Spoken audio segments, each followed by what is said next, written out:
database structure is stored, and the same thing need to be exposed, and the user need to be sent for the training, for him to be aware about the new system which has just been rolled out.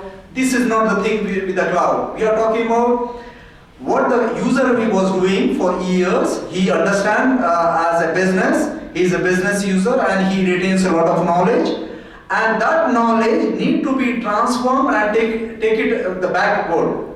So we are talking about from the end user towards the backbone. So the database and your systems should be customized or in a way which should be easy for the user. You are actually taking the user experience towards the technicalities, whether it's your ERP, your database, whatever. So that was the cloud thing which I was talking about, and we are talking about service management, provisioning, provision, deprovision, things like that, where you have the flexibility. When you need the service, you just add the service and you pay for the service. When you don't need the service, you just remove the service and don't pay. So you pay as you go. That's what most of the cloud service providers they are offering nowadays. And we are talking about content delivery network, and we are talking about storage and web services, things like that. And I think we talk on this particular thing. Here, I was saying like Amazon, like Force.com, and Google and so on. They have their own APIs. And yes, there are still you can connect one cloud to the other cloud. Me as a customer, I am serving around 5,000 employees. I have my own data center. I need to see that data center, how I can architect in a way that it will serve to my business more efficiently and effectively. And as you know, like the mobile handset, which has dramatized. We see like iPhone, it's not an iPhone, it is the experience for the 10 years or 20 years, things like that. And in the morning today I was discussing with one of the gentlemen from the EMC. We see iPhone, or it's like a mobile device. It's not just the mobile device, it has dramatized the world. We came up with the 3 things which has dramatized the whole world, and even today we are in the position to talk about the cloud. The reason because of 3 things. One is the bandwidth. If you have no bandwidth, you are talking about nothing, and the connectivity is the major concern over here when you talk about the bandwidth. And the second thing is the mobile computing, because the mobile m-commerce was there before, and I was an e-commerce manager before 8 years.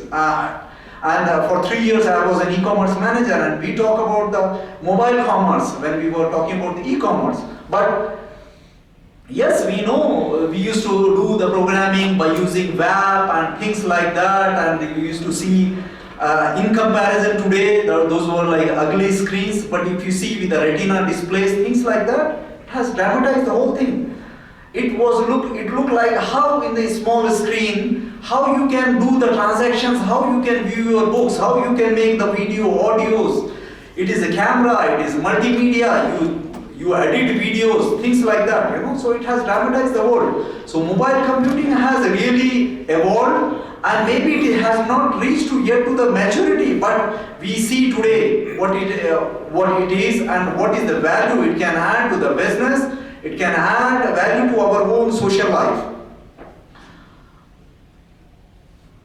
And the third thing, we are talking about embedded systems. There was some statistics in my previous event. I have displayed that statistics. Basically, whatever the handhelds and whatever the tablets and the PCs, laptops, whatever we have, actually the embedded systems, they are like around 3 times more than the inventory what we see around the world. And those embedded systems, they have the browser and they do connect to the internet. They have embedded systems, they are nothing but there is some routine modules which has been programmed. So when you switch on the Bluetooth functionality in your car, yes, the Bluetooth can work. Those kind of things we are talking about. Now Google recently came up Actually, last week Google has, I think, displayed a smart car. So that smart car, it has everything which is required for that car to function as a vehicle, as an automobile, and as a PC, and it provides whatever you can imagine. And a few months before, they have displayed something called smart home, where you have a home where you have electrical appliances, and I think that was the one thing which they have done as a POC. Those electrical appliances, whether you talk about the AC, you talk about your fridge, you talk about TV, all of this stuff. Even today, those TVs, they are internet ready. They do understand what internet is, and you can simply browse and you can download those pictures, videos, and you can use it as a screen as well. So the technology has been, we just need to see the technology is there. We need to see how we can adapt, and how with this adaptation, how it will affect the customer or a user.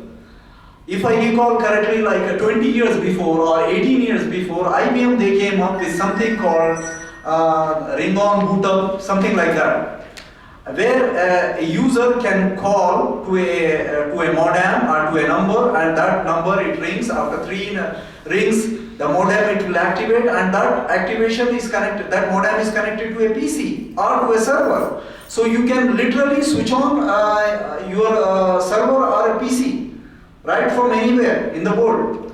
So I'm talking about the same thing, and that's what Google and so many innovators, they are doing right now. So the technology is there, but we have to see how we can use the technology in order to help the humanity. How we can use the technology to help the business, to help the social life. So now you see the focus is more on the user behavior, the social. Human being is considered to be a social animal. So a human being requires a society. We are built with the society. We have certain things to do. So now the business, socialism, and IT, all of these things are evolving together. So the different APIs, we are talking about workflows, and different things we are talking about, like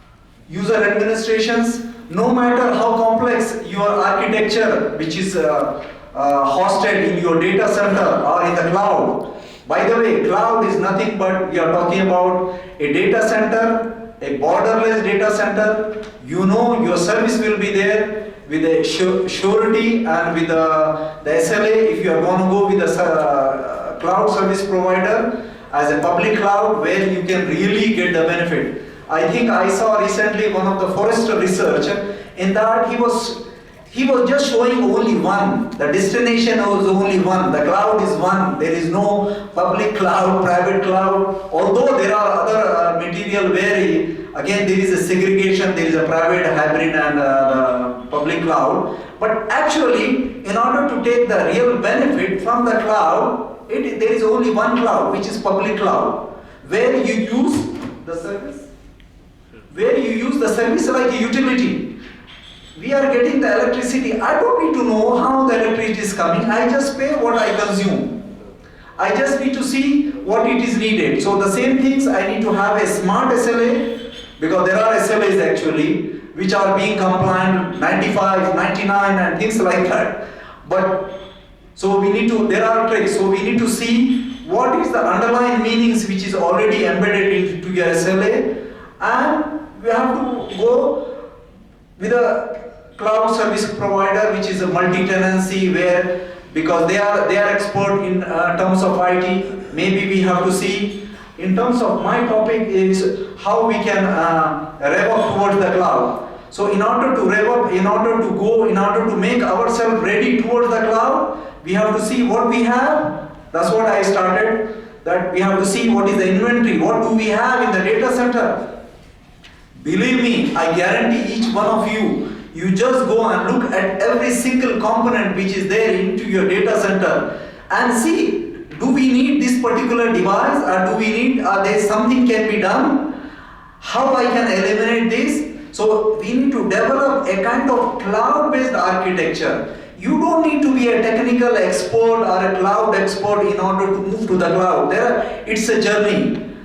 Cloud is a journey. It is a way of moving things and see how we can improve the current process, what we have been doing.